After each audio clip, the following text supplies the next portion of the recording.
Great. Silicon Prairie News, welcome to Mr. Ben Milne.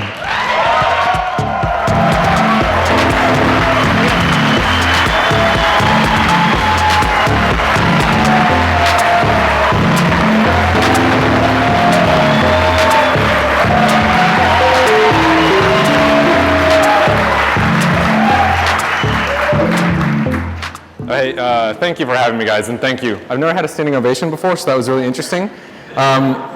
You're going to find I'm probably a little bit different speaker. I'm actually going to try to keep my mouth in check today, so it should be pretty interesting. You know, I actually struggled a lot with this talk, and I've been doing a lot of speaking about startups and technology and the prairie lately, but I struggled a lot with it because a lot of the people in the room actually know me. I was up until like 3:30 last night trying to figure out what to say, and you know, I was really concerned that I was going to kind of piss people off. And I kind of just decided that if the truth is going to piss people off, it's going to piss people off, so I'm just going to go the honest route. I'm going to talk a lot about what I think we need, how being here has helped us, where I think our future is, and really something that we can do to connect with the outside world. And we like passed out these cards that talks about like this idea of what can the prairie do to connect with New York and San Francisco. And I noticed there's not really that many responses, but there are to would you rather be an Ewok or a Wookiee, right? And what'd you guys choose, Ewok or Wookiee, by the way? Wookiee?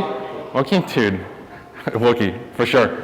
That only tells me either we haven't really thought about it, or somebody's too embarrassed to really have the conversation. And we shouldn't be embarrassed. The conversation needs to be started, and we have to start it in order for it really to exist. So, Des Moines is so important to me because for the first time in my life, I have like this sense of community. So I go get coffee, people strangely like ask me about Dwolla, how it's doing, what we're working on. Des Moines gave me mentors that I've never had. It gave me advisors I've never had. It gave me access to capital I've never had. It gave me groups of friends I've never had. Basically, I had no life, truly to speak of, before moving to Des Moines, and Des Moines gave me all of these things. And Thinc, Iowa is just like, to me, the beginning of other people beginning to see what I already know, that it can be done here, we can start here, we can grow from here.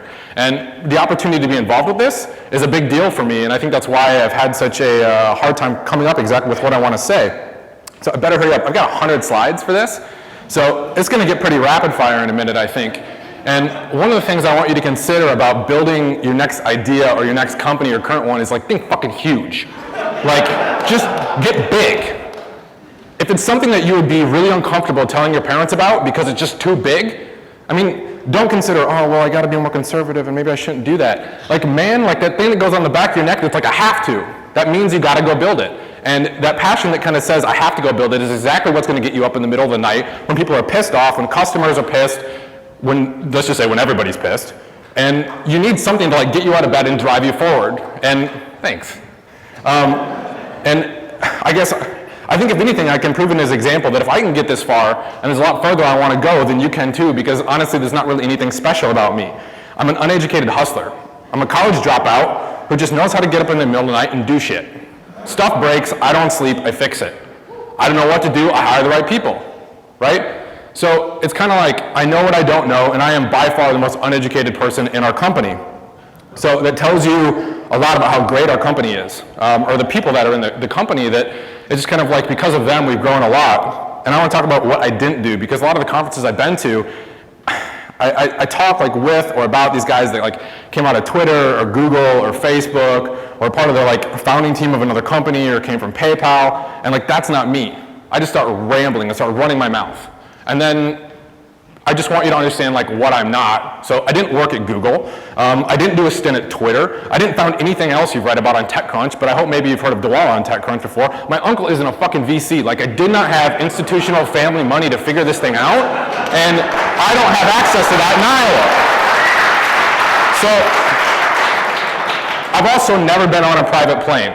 I was like wanted to, right? But like, I don't have enough money.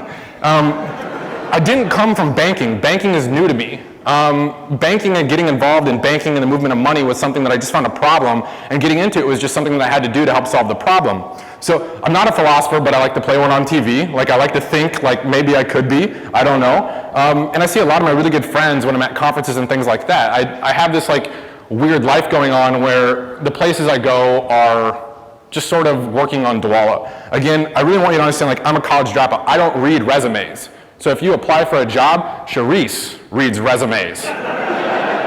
They get read, but that's not what I'm looking for. I'm looking for something brilliant to stick out, and I just want to find super intellectual people. And being a college dropout anymore is not necessarily a bad thing, and I don't pretend that I am one of these men, but it gives me hope that I can do even though I didn't. So classifiably, I'm really not anything but a lost cause on paper. You take my last 2 companies out of it, and I'm a kid without an education who doesn't really know what to do, who's grown up to be like a man who still refers to himself as a kid.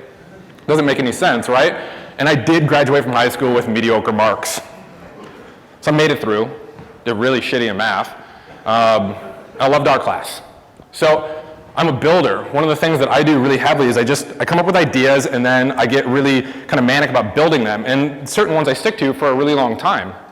And I come from Iowa. That's another point I wanted to make. Like, I am from here. I grew up in Cedar Falls, Iowa. I grew up in my backyard as a cornfield, and I still think like my beach is a cornfield. I want a 4-wheeler and a lot of land. I don't want to live on Miami Beach. That's not me.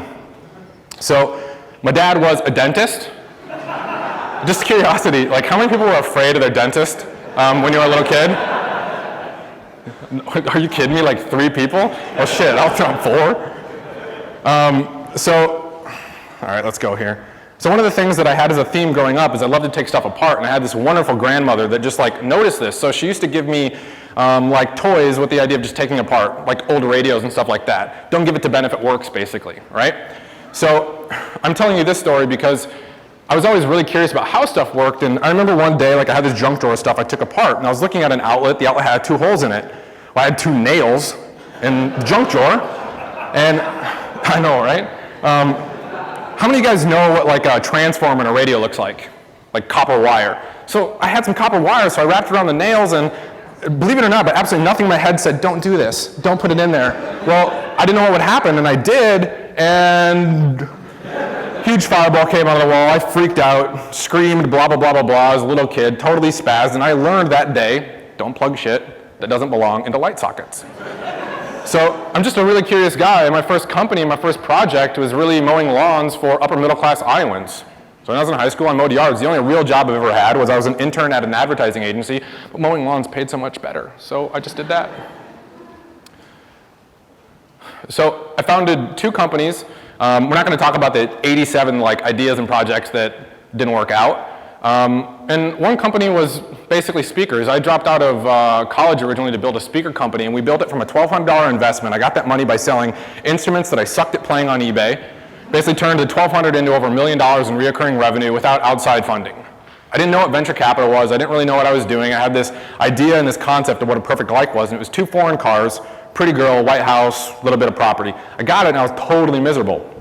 So I spent some time kind of trying to figure out what I want to do with my life, spent a little bit of time in Asia, ended up selling that company because I came upon a problem that pissed me off even more than speakers that took big boxes. And that was credit card fees. And that's kind of where we get into Dwolla. And eventually I'm going to get to the point of all this, which is essentially how to kind of integrate with corporations. And these credit cards, how many people in this room know what interchange is? It's awesome. For the ones that don't, interchange, whenever you basically pay someone with a credit card, the person who gets paid loses like 3.5% on average. So that accounts for about $48 billion in fees in the US. Electronic transfers are something like a $30 trillion market globally. It's a huge market. It's a really big problem. And it's something where they want to get in the middle of more transactions, but now I want into those transactions. So I sold the first company, so I've exited successfully one company. I didn't really want to know what I was doing. I walked the employees out in the field one day and said, I'm unhappy, I want out, here's my offer. They said, all right, I sold the company. I mean, it's not the way it's supposed to really happen, right? At least not the way we read about it in TechCrunch. So company 2 comes from, again, a problem I had in the first company. And one of the things that is kind of a common theme with me is I travel. I like to travel. It's part of my life. And I'm one of those people that I just tend to fall in love with the view, whether or not it's like a skyline, and I like to appreciate what we have outside of the area, even though I know where home is. So I spend all my time with people smarter than me. I spend time with people who raise my game all the time. The second I am not with people who are raising my game, I end up finding people to raise my game, and I am always the stupidest person in the room, and that is a common theme, and that is the only reason I've gotten as far as I have, is because I can recognize that I have a lot to learn. I got to spend yesterday with people from the Federal Reserve and US Treasury. Does it seem ironic to anybody that like Dwolla got in with these people and got to speak at one of their conferences? Shit, it seemed ironic to me, right? Would you let me on stage? Everybody else was in a suit. I was the youngest guy there by a decade. So they actually understand, they see the issue, and they want to solve the same problem we do, and guess what? Like, they're helping us and talking to us, and it's a two-way conversation. And I think that's really amazing. If that's not startups talking to a really, really, really big organization, I don't know what is. One of the things I also want to talk about is this concept of us versus them, right? This is a conversation I don't think is atypical for us to have here, and them being the coast, right? They have a different life. They have a different process. They have this. And this is something I want to try and diffuse a little bit today. And, you know, something that concerns me sometimes is we start talking about almost putting up walls here to protect what we have and not letting outside money in because that should be returns going to our investors or something like that. So we almost put up these walls to keep other people out. And it's totally borked. It's not going to work. The us is a bigger picture. Like, it's a connection point, and we are all part of the same roadmap. Like, thank you. There is a bigger picture. So, sorry, I kind of cut that off. I got 100 slides. I got to go. So, I wrote this blog about like a roadmap, and just so you know, Brandon, who's Dwolla's designer, had nothing to do with this. Jordan did not proofread this. Shreese hasn't seen it. So when you look at these errors, like, they're all mine. I own it. But I want to talk about this roadmap, and this is really a part of like building real companies. And if you're going to put 5 or 10 years into building a real organization, you need to understand this. So I've got everything from like seed. So seed might be $1,200 investment from selling stuff. It might be $1 million from somebody else. In some people's cases, it might be $20 million from some big VC or something else. But at a certain point, you get into like what I call bananas land. And bananas land is just like the numbers get so big that they just become mind-numbing, and they matter, but honestly, that's not what we're here to talk about. We're here to talk about kind of what it looks like prior to that.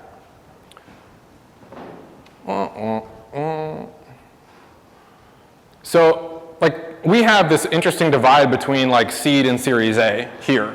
And yeah, I realize that there's deviations from these numbers, and these numbers are all arbitrary and completely bullshit, but I had to put something on the screen, so like, let's recognize that between seed and Series A right now, we have a huge divide for people coming into tech. I mean, would anybody agree that it's kind of difficult to go raise $1 million in tech in Des Moines, Iowa, or even in Omaha, right? Like, it's not the easiest thing, and getting even further, getting to like a 5 or even a $20 million round as part of a Series B, and we're not even into bananas money. We're just talking about beginning to scale something really significant. Like, this is a crazy amount of money. Like, it's a very interesting thing that we don't have all the connection points quite yet. So we need to really just consider that what we do have is an amazing starting point, and one of the things we have is a community where you can actually reach corporations, largely because we don't have venture funds really that are super active, but you can reach corporations in a way here that regardless of where else I've been, I don't think you can really do that anywhere else in the country. Not the way I've seen it happen here. I've gotten into a lot of rooms that maybe I didn't belong in, and there might be a lot of people in the room that maybe won't want to do business with me after listening to me talk today. I'm sorry. I hope that doesn't happen. So again, bananas land is not something I want to talk about. I'm not going to talk about these massive, huge exits and these huge amounts of money that, you know, they happen to some people, but, you know, by and large, that's not something that's going to happen to a ton of us. And the bottom line is, once you get it to a certain point, you sell it in that range. It's a big deal. I mean, anybody know who Dave McClure is? Awesome. So this is the range where Dave would say, or this is like a term he would use, he would say that's fuck you money. Like, I don't have to come to work anymore. I don't ever have to work again a day in my life, right? Like, that's the home run. Or at least for a lot of people it is, and for me even, that would be huge. So most people who do that, I think, just would go on to build other companies, but you need to understand that the investor pool around you doesn't necessarily understand you. If you're a tech startup or you're someone inside of, you know, I think it's a little bit different in like Omaha, in Kansas City probably than it even is in Des Moines, but the investor pool is not going to understand the project you're doing. They're not going to understand the valuations that you're going through. I pitched to one investor in Des Moines like 2 years ago, and I'll talk a little bit about what I was doing, but the guy laughed at me and like totally diminished my pride for like a week. And I felt like, well, you are in a position where you could help me build this thing, and he totally ripped me down. And it took me a while, especially like mentally, to recover from it because I didn't know any better. And everybody treated me like the ugly duck. Like, I was on this wheel and I was running around Des Moines and people were entertaining me and whatever else, but by and large, like, I was kind of the ugly duck, and you have to understand that if you're gonna do this here, that's how you're gonna be viewed. So just like grow some thick skin, grow a pair, recognize it, and just go do it. Don't let it stop you. So I want to talk about like a few people inside of this ecosystem, and I said I wasn't going to ask to use people's photos this time, and I didn't. So Christian came into my life through this other series of introductions of people who really helped me out, but Christian planted me down in a cubicle in his old company. I'd never been in a cube in my entire life. Like, I was running a company doing really well for myself before, and Christian planted me in a cube. Well, it didn't make a lot of sense, but I worked inside of that cube, and through that, all of a sudden I had this guy looking over my shoulder all the time, stopping in and saying, hey, how's this deal going? How's this attorney working out? Who are you working with on this? Have you talked to this fund? What are you doing? And through that constant kind of like feedback and kickback, all of a sudden, like it got my ass in gear in a really big way. And I think people like Christian are doing really amazing things here, and you should definitely take up every opportunity that you can. Jeff Russell, I think his title is like Executive Vice President, CEO, something. He's higher up. He's a nice guy, done a lot of good things for me. At the members group, he's one of our investors. And Jeff's always kind of pushed me to take like these big ideas and work on kind of the small executions and how they kind of become practical. And that's something that I feel like I'm very fortunate to have in Des Moines. And if you notice like a theme here, like these guys are all in suits and ties and all, I would say, pretty important guys. Does anybody know who this is? Tsuku. That's right.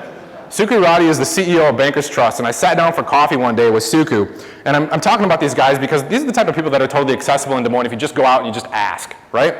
So Tsuku, inside of a sentence, from a guy who had no idea who he was, he had nothing to gain from it, he totally changed my life. Before I met Tsuku, I was walking into banks I didn't know, asking them to collateralize $5.4 million in lines of credit to get me licenses with no upside for them. I'm a good enough salesman, actually, that I didn't get a no from anybody, but no one like handed me the money. And Tsuku basically said, hey, are you thinking about maybe are you doing this, maybe have you thought about doing it this way? And through that simple suggestion, Tsuku changed my life completely. And that's a moment where I don't know where that happens. I'm sure it happens a lot of places, but I also know it happened in Des Moines. And us getting into a national marketplace, I attribute very heavily to Tsuku. JD Genezer, who is currently Dwolla's CFO, everybody kind of said, like, they reference it as like you need an old gray hair. And I feel really bad like saying that to JD. But as soon as JD came on board, like I had credibility. Like all of a sudden I was able to get in rooms and I was able to talk to bankers and I was able to have like a competent conversation where all of a sudden if JD was shaking his head, it meant, oh, Ben, slow down. If JD was nodding it this way, it was like, yep, we're on task, sounds good. And I could watch JD's body language to kind of learn how to interact and learn from people. And I would struggle to get you to understand, and this is something that Doug Lewis from IDED says, is that you're never really more than 3 degrees of separation from the people who run the city. And it's totally true. Get out, network, talk, ask, know what you're looking for. It is possible here to kind of find out what it looks like. Now, does anybody know why I just put a leprechaun on the screen? No, you know, that's exactly it. So somebody asked me what it was like raising capital in Des Moines at Chicago Ideas Week last week.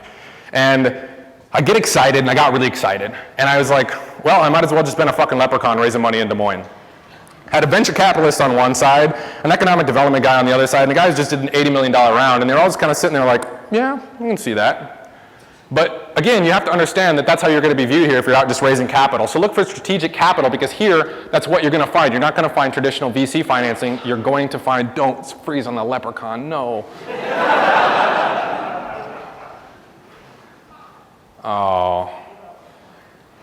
Someone's fighting with me here. Okay, so the last thing was, how did this work out? What ended up happening is we had 2 really interesting investors. One was the Viridian Group, which is a subsidiary of Viridian Credit Union. One was the Members Group. Basically, Dwolla is a company that needs to move money in order to work. And what Dwolla has become, built on this relationship, is something that could legally get out into the marketplace. We took in $1 million of basically capital that really was just infrastructure capital that helped us get out into the market and build some of the expertise we need. In payments, you need a lot of infrastructure to be able to securely do things. And these 2 people, or these 2 groups, have been absolutely amazing in helping us build our company out. They got us out into a national audience, they've helped us build it, and they've offered us access to their infrastructures, which has been something that's been a really interesting ride. Since December, we went from like something to like $50,000 a week in payments to like $1 million a day in payments. We had to tap the brakes a little bit the last couple months in order to kind of like beef up the system a little bit to go forward and kind of go out and hit it really hard in December. But either way, you know, that's a hell of a lot of growth. And that's honestly a lot less capital than a lot of other companies are taking in to experience growth like that. And we're not even, I mean, this is like scratching the surface. This is a proof of concept for us. The market is so big that this is just, okay, now what can we do? Now where can we go? And one thing I would say is, the people that use Dwolla in this room, could you think of one thing that sucks about Dwolla? I mean, hurt my feelings, seriously. Like, I know how many people in this room have it. Even if it's a sign-up experience, if it's an email, if it's a load time, can you think of one thing that sucks about Dwolla? Not enough places use it. You can even just throw me like a Hell yes, I can think of tons of things. I can think of 10 things. But raise your hand if you can think of something that is wrong with Dwolla, right? Okay, well that means there's people who use it, and that means you can keep telling me what sucks, and I can keep basically raising this bar, because all I have to do is listen to you. You tell me what sucks, I go fix it, we keep growing, you get happy, you come back, you spend more money, we're in the middle of more transactions, bam, bam, bam. Everybody's happy, right? So one of the other things that these investors have been really helpful with is building out our own fraud mitigation system. So inside of payments, fraud is really tough because no one's ever built a network like ours before. There's no fraud system for actually recognizing what happens inside of it. So there's a whole lot of stuff happening on the background that there's a lot of extremely complex processes that happen on the background to start managing fraud. And because of these investors, we've saved millions and millions and millions and millions and millions and millions and millions and millions and millions and millions and millions of dollars because they helped us do it on the front end rather than just pooling in more money and basically letting it leak out the back door. That's an example of how our team has grown. And, you know, basically, we haven't had to hire a whole bunch of really expensive consultants because we've been able to leverage a lot of the expertise inside of our investors, which is great because does anybody have any idea how much someone who's been doing fraud mitigation consulting costs per year that has been doing it for 30 years? Tons of money, way more than I have ever made in my life. We don't have to hire those people because we're able to leverage them inside of our investors. So the amount of money that we've been able to leverage inside of our investors in terms of expertise is actually probably higher than the actual transaction itself. And all this growth has built all these really wonderful, beautiful moments for us. And I like to believe that we've been able to experience these moments with Des Moines and with the Prairie. And thankfully, Anna Jones is a wonderful photographer. So these moments are like just captured in really interesting ways and ways that you can look back on fondly. And one of the problems is like there's all this patting on the back of like, good job, kid, way to go, can't wait to see what you do next, blah, blah, blah, blah, blah. Like, I don't need that stuff. I need, dude, this sucks, fix it, you know? And it starts to sometimes, I don't want us to fall into this thing of we think, well, a couple companies are now doing it, and Dwolla's not the only one. I don't want us to fall into thinking that these beautiful moments translates into just like success, because it doesn't. We have so much further to go, and these are like beautiful moments to me that I want to remember as part of Dwolla's story.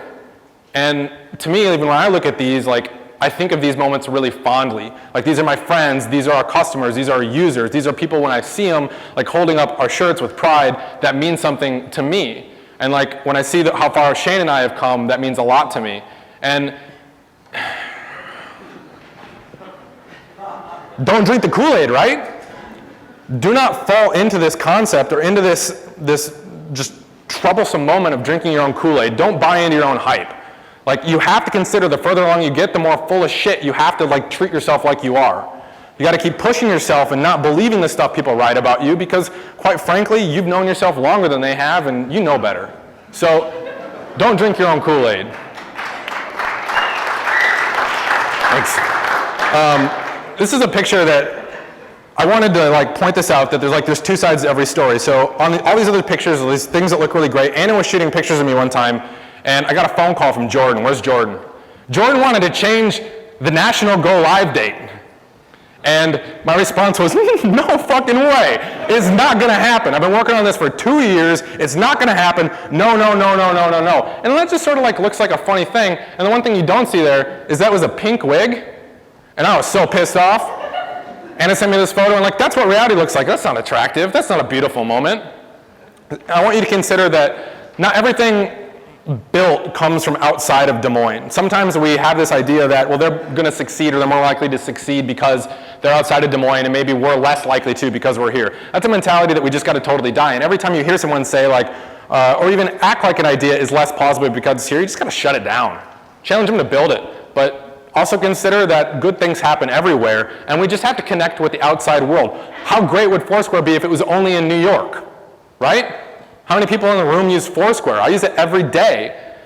How small would PayPal be if it was only in California, right? It's a global company. So they recognize that, yes, when they started, they're always this like black sheep. No one really got it. They were disrupting something that people didn't necessarily understand, but certain people did buy into it. They built teams around it. They saw the roadmap and then executed on it left and right. And they understood that in order to really build our companies, we have to accept our limitations, embrace them, and go out and really just kind of build with the outside world while harnessing our advantages. And one of the advantages that we do have here is that you can get access to corporations here that are significantly large companies. I mean, we deal with individual users who just want to send $1 to billion-dollar companies every single day at Dwolla. And I think that's something that's really exciting, and we have done a lot of that here. So I think that we'd all be far less valuable as people and contribute far less to society if we never grew up and moved out of the house, right? That's an inevitable evolution. And if you want to build companies, you have to accept that there's an inevitable evolution to that too. And segregating ourselves as communities from one another just for the sake of like proving versus one another we're worth something is totally insane. You're just stopping yourself. We have to learn how to connect with the outside world. Again, recognizing that, yes, sometimes the outside world, this area may be looked at like a black sheep, like, do they really belong?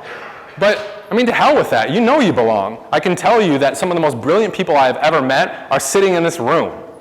They're not from the valley, they're here. I've met brilliant people in the valley too, but I can say that you should just recognize that you can do more outside of just Des Moines as well, and leverage the resources that are here. And I think Dwolla is proof of that. I think this is an angel list icon. I think that, if you're going out and you're raising capital and having a little bit of tough love here, don't be afraid to put your startup on angel list. I mean, these are guys who make it their livelihood to find people like you who are honestly underserved. Don't be afraid to go do it. Don't be afraid to get on a plane and go find out for yourself. I'm not saying leave. I'm saying understand and recognize that integration with the outside world is extremely important to the success of our ecosystem. And if we don't understand how it ties into our roadmap, honestly, we're just being ignorant about the whole thing. We need the outside world. Thanks, Shane. So this is like sort of an assumption, but I'm going to go with like this is a pretty decent assumption.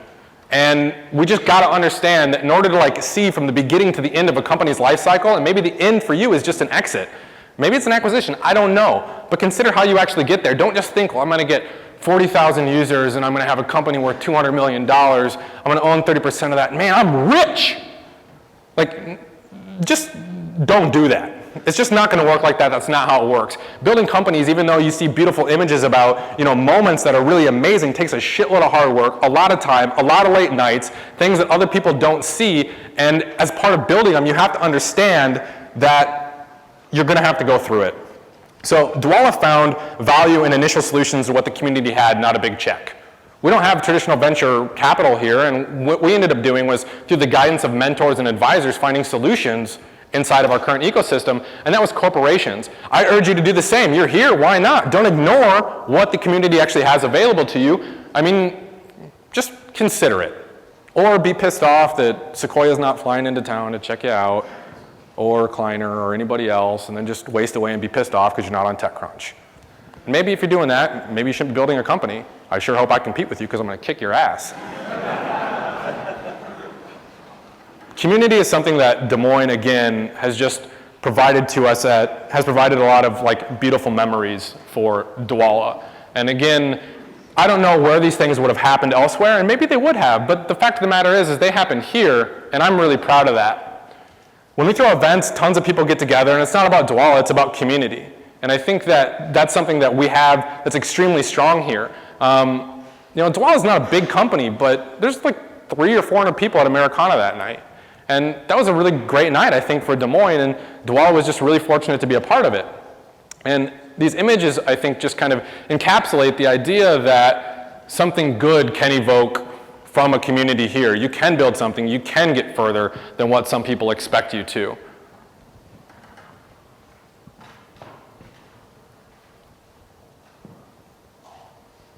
Like, to me, these are a big deal to me. So that's what I want to leave you with today, guys. Just the consideration that there's something outside of the community that we have to look at. We have to start considering the entire roadmap. We should start leveraging the resources that we have here and stop fighting them or acting like, well, a big corporation's not going to get us. Well, man, they have R&D departments that spend 3 times what it's going to cost to build your business. So, cost, I said that totally wrong. They spend 3 times in R&D on what it would cost to build your business into a revenue-positive business model, right? So why not go leverage that? There's tons of corporations in town that are doing that. 1 minute. I got through 101 slides. Thank you, guys. I appreciate it. Thanks. Killing it. Mr. Ben Mel.